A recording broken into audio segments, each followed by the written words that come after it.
Learn today, lead tomorrow. जब आप computer को चलाते हैं तो कीबोर्ड को पकड़ते ही आपके दिमाग में ये क्वेश्चन तो ज़रूर ही आता होगा, कंप्यूटर कीबोर्ड में कितनी बटन होती होंगी, कंप्यूटर कीबोर्ड में इतनी सारी बटन का यूज़ क्या है। इसके अलावा आप जब और गहराई से कंप्यूटर कीबोर्ड को देखते होंगे, क्योंकि सबसे ज़्यादा यदि किसी कंप्यूटर ऑपरेटिंग सिस्टम में किसी डिवाइस का यूज होता है तो वो कीबोर्ड ही होता है। इसके अलावा जब भी आप कंप्यूटर चलाते समय कीबोर्ड को देखते होंगे तो आपके दिमाग में ये क्वेश्चन तो ज़रूर ही आता होगा कि टाइपिंग की जिसमें ए से लेकर जेड तक लिखा हुआ है, इसका यूज़ तो हमें पता है कि टाइपिंग के लिए होता है। इसके अलावा जिसमें नंबर लिखे हैं उसका भी यूज़ ज़्यादातर आपको पता ही रहता है कि नंबर टाइप करने के लिए होता है। उसके अलावा कंप्यूटर में इतनी सारी की होती हैं जिनका यूज़ हमें नहीं पता होता, और हम पहली बार कंप्यूटर जब चलाने बैठते हैं तो हमारे दिमाग में चलाने की एक्साइटमेंट से ज़्यादा हमें इसी चीज़ का कन्फ्यूज़न रहता है कि आखिर इतनी सारी की होती क्यों है। तो आइए हम आपको बताएंगे कंप्यूटर कीबोर्ड के बारे में संपूर्ण की को डिटेल से। लेकिन इसके पहले आपके दिमाग में जो भी क्वेश्चन आते हैं, कुछ क्वेश्चन के जवाब आप ध्यान में रखिएगा। क्या आपको पता है कंप्यूटर कीबोर्ड का आविष्कार किसने किया था? क्या आपको पता है कि कंप्यूटर कीबोर्ड में सबसे बड़ी बटन कौन सी होती है? कंप्यूटर कीबोर्ड में टोटल कितनी की होती हैं? डिलीट की का यूज़ क्या होता है? बैक स्पेस की का यूज़ क्या होता है? कंप्यूटर कीबोर्ड में जो 3 लाइट जलती हैं ये क्यों ऑन हो जाती हैं? न्यूमेरिक कीपैड में नम लॉक ऑन करने के बाद ही न्यूमेरिक पैड क्यों एक्टिव होता है? उसके अलावा और भी कई सारे सवाल जो आपके दिमाग में चलते रहते हैं। तो कंप्यूटर चलाने से पहले मेन एक्सपर्ट का काम होता है कि वह यदि कीबोर्ड को अच्छे से समझ लेता है तो आधा कंप्यूटर तो उसको आने लगता है। मीन्स सबसे ज़्यादा खेल है यदि किसी डिवाइस का तो वो होता है कीबोर्ड एक्सपर्ट का। ठीक है, यदि आप कीबोर्ड में अच्छे से जानकारी ले चुके हैं तो आप कंप्यूटर का एक्सपर्ट बनने में कोई देरी नहीं लगती। तो आइए स्टार्ट करते हैं कंप्यूटर कीबोर्ड की संपूर्ण की के बारे में। हमने अपने पिछले वीडियो में आपको कंप्यूटर कीबोर्ड के कई जानकारी बता दी हैं। इससे रिलेटेड वीडियो देखने के लिए आप हमारे डिस्क्रिप्शन बॉक्स में लिंक को चेकआउट कर सकते हैं। इसके अलावा हम बता दें कि कंप्यूटर की हमने 7 टाइप बताए थे, जिसमें 7 टाइप में से फंक्शन की का यूज़ हमने दूसरे वीडियो में बताया है। सिंबल की में किस सिंबल को क्या बोलते हैं, नॉर्मल सिंबल की ज़रूरत कहाँ पड़ती है तथा उसका और किस किस नाम से उस सिंबल को जानते हैं, इससे रिलेटेड वीडियो हमने अपलोड कर दिया है। आप डिस्क्रिप्शन बॉक्स में लिंक को क्लिक करके देख सकते हैं। अब हम बात करते हैं कंप्यूटर कीबोर्ड को। जैसे ही आप पकड़ते हैं तो सबसे कॉर्नर पर एक की दिखाई देती है जिसमें ESC लिखा होता है, एस्केप की। एस्केप की का यूज़ क्या होता है, तो किसी भी कंप्यूटर में किसी भी एक्शन को ओपन करने के लिए या फिर ड्रॉप डाउन लिस्ट जब इंसर्ट की जाती है तो उसी को बैक पोजीशन पर या बैक करने के लिए हम एस्केप की का यूज़ करते हैं। इसके अलावा हम आपको बता दें कि एस्केप की का सबसे ज़्यादा यूज़ टैली सॉफ्टवेयर में किया जाता है, जिससे एस्केप की को प्रेस करके एक एक स्टेप बैक पोजीशन में आके लास्ट में क्वाइट पोजीशन में आया जाता है। नेक्स्ट हम बात करेंगे टैब की। तो आपको टैब की के बारे में ज़्यादा तो नहीं पता होगा, परंतु ये पता है कि स्पेस बटन से स्पेस दिया जाता है। तो स्पेस बटन से 0.1 कैरेक्टर का स्पेस होता है, उसी की जगह में डिफ़ॉल्ट रूप से यदि हम टैब की को प्रेस करते हैं तो 0.5 कैरेक्टर का स्पेस टेक्स्ट के बीच में आता है। तो टेक्स्ट कहीं भी हो, MS वर्ड में हो, एक्सेल में हो या फिर कंप्यूटर स्क्रीन में कहीं पे भी यदि टेक्स्ट हम टाइप करते हैं और हमें ज़्यादा स्पेस की ज़रूरत पड़ती है, यानी कि चाहे हम 5 बार स्पेस बटन को प्रेस करें या फिर हम एक बार टैब बटन को प्रेस करें, बराबर स्पेस आएगा।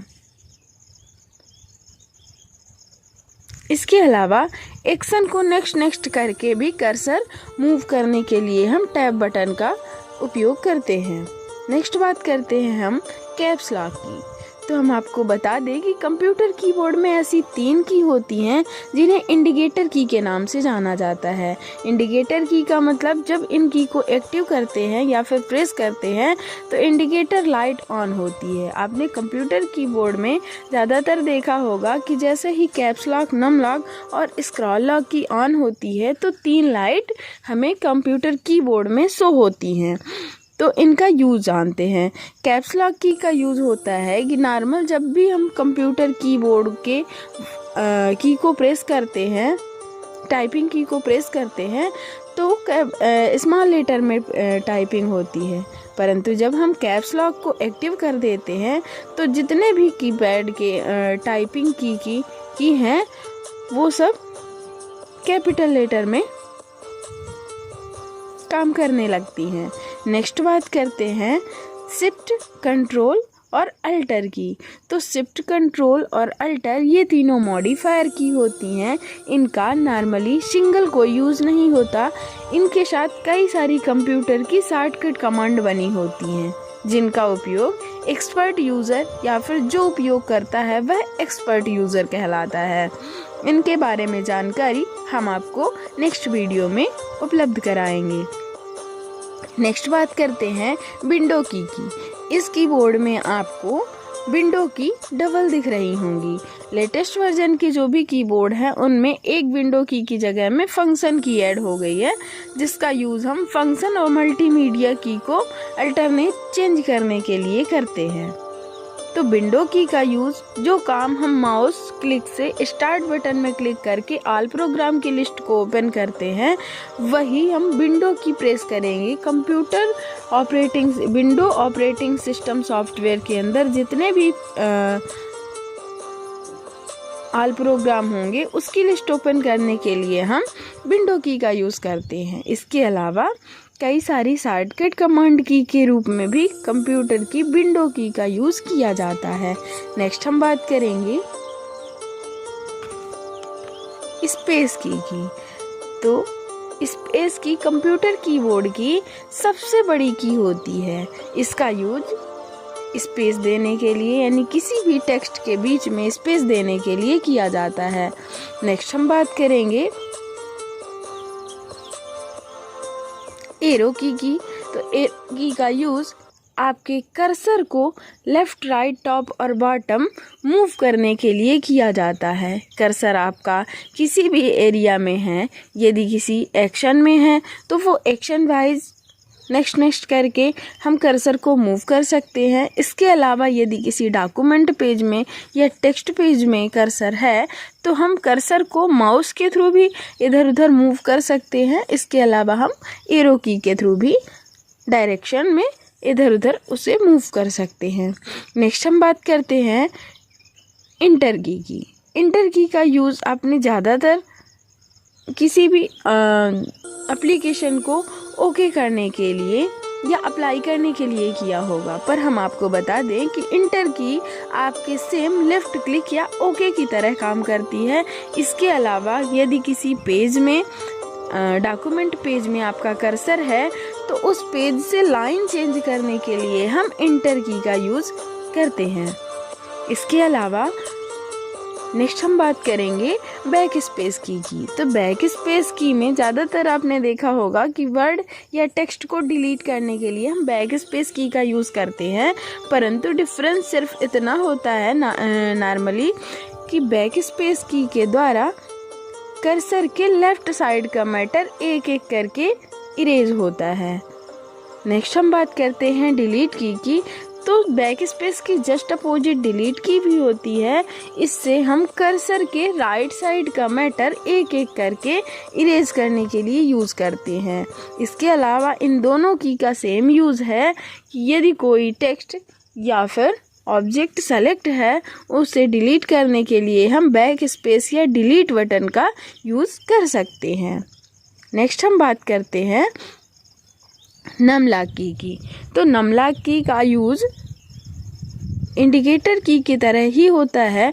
जैसे ही हम नमलॉक की को ऑन करते हैं, नंबर की पैड एक्टिव होता है, तभी हम इस पर काम कर सकते हैं। अदरवाइज इनको प्रेस करने से कोई भी कंप्यूटर में इनपुट नहीं लेता। कंप्यूटर कोई भी इनपुट नहीं लेता। नेक्स्ट हम बात करेंगे प्रिंट स्क्रीन की। प्रिंट स्क्रीन का यूज जैसे आप मोबाइल पर स्क्रीनशॉट या किसी भी स्क्रीन का फ़ोटो कैप्चर करते हो, उसी तरह कंप्यूटर विंडो की किसी भी स्क्रीन का स्क्रीनशॉट लेने के लिए हम प्रिंट स्क्रीन की का यूज़ करते हैं। प्रिंट स्क्रीन की का यूज़ एक बार प्रेस करके तो उस विंडो की पिक्चर क्लिक हो जाती है। देन उस पिक्चर को जहाँ भी रखना है वह एप्लीकेशन को ओपन करके हम वहाँ पे Ctrl+V करते हैं तो वो पिक्चर वहाँ पेस्ट हो जाती है और हम उसे सेव कर देते हैं। नेक्स्ट हम बात करते हैं स्क्रॉल लॉक की।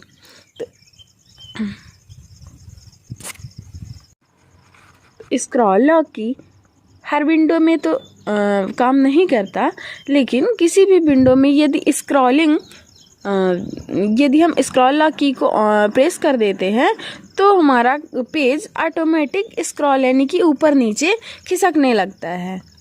इसके बाद है पॉज ब्रेक की। पॉज ब्रेक की का यूज़ होता है कि यदि किसी भी पेज यदि किसी डॉक्यूमेंट पेज में यदि किसी भी पोजीशन से उस पेज को अलग कर देना है तो वहीं पे कर्सर रख के पॉज ब्रेक की को प्रेस कर देते हैं तो वहाँ पे पेज 2 पार्ट में डिवाइड हो जाता है। परंतु हर विंडो में या फिर विदाउट सेटिंग यह की एक्टिव नहीं होती या फिर कोई भी इफेक्ट शो नहीं होता।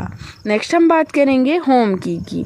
तो होम की नाम से ही आपको पता चल रहा होगा, होम का मीन्स होता है घर। अब किसी भी ऑब्जेक्ट में यदि हम किसी भी एप्लीकेशन विंडो में यदि हम वर्क कर रहे हैं, उसके स्टार्टिंग पोजीशन में पहुंचना है तो हम होम की का यूज़ करते हैं। परंतु हर विंडो में होम की सिंगल कोई यूज़ नहीं होता। कंट्रोल की या फिर मॉडिफायर की के साथ कंट्रोल होम करने से स्टार्टिंग पोजीशन पर कर्सर पहुंच जाता है। जस्ट अपोजिट एंड की। तो एंड की का यूज़ होता है किसी भी या तो वेब पेज हो या डॉक्यूमेंट पेज हो, उसमें टेक्स्ट की लास्ट पोजीशन में या फिर ऑब्जेक्ट की लास्ट पोजीशन में पहुंचने के लिए हम एंड की का यूज़ करते हैं। इसका भी हर विंडो में सिंगल यूज़ नहीं होता है, किसी विंडो में सिंगल यूज़ भी है और हर विंडो में इसका कंट्रोल की के साथ यदि हम एंड की को प्रेस करते हैं तो कर्सर हमारा लास्ट पोजीशन में पहुंच जाता है। उसके अलावा यहाँ हम बात करेंगे पेज अप की। तो पेज अप की का मीन्स होता है यदि हम MS वर्ड यानी कि डॉक्यूमेंट पेज में हमारा कर्सर है तो हमें नेक्स्ट करके ऊपर वाले पेज में कर्सर को मूव कराना है तो हम पेज अप की को यूज़ करते हैं। इसी का जस्ट अपोजिट होता है पेज डाउन की। तो यदि हम डॉक्यूमेंट पेज में बहुत सारे पेज लिए हैं और हमारा कर्सर नेक्स्ट करके हमें दूसरे पेज पर यानी कि बॉटम वाले पेज में मूव करना है तो हम पेज डाउन की का यूज़ करते हैं। इनका भी यूज़ मॉडिफायर की के साथ शॉर्टकट कमांड के रूप में किया जाता है। हमने अपने वीडियो में फंक्शन की का और सिंबल की का और टाइपिंग की का यूज़ डिटेल से और बेहतर तरीके से बताया है। डिस्क्रिप्शन बॉक्स में लिंक दिए गए हैं जहां से जाकर आप क्लिक करके इन वीडियो को देख सकते हैं। इससे रिलेटेड कोई भी सवाल यदि है तो आप हमारे कमेंट सेक्शन में टाइप कर सकते हैं। कंप्यूटर कीबोर्ड का मेन एक्सपर्ट यदि बनना है तो कीबोर्ड को अच्छे से समझना ज़रूरी होता है। आज की वीडियो में हमने आपको कंप्यूटर कीबोर्ड की स्पेशल पर्पस की के बारे में बताया। आशा है कि हमारे द्वारा बताई गई जानकारी आपको समझ में आई होंगी। हमारा प्रयास आपकी कंप्यूटर लर्निंग को इजी बनाना है। आज के वीडियो में बस इतना ही। मिलते हैं अपने अगले वीडियो के साथ।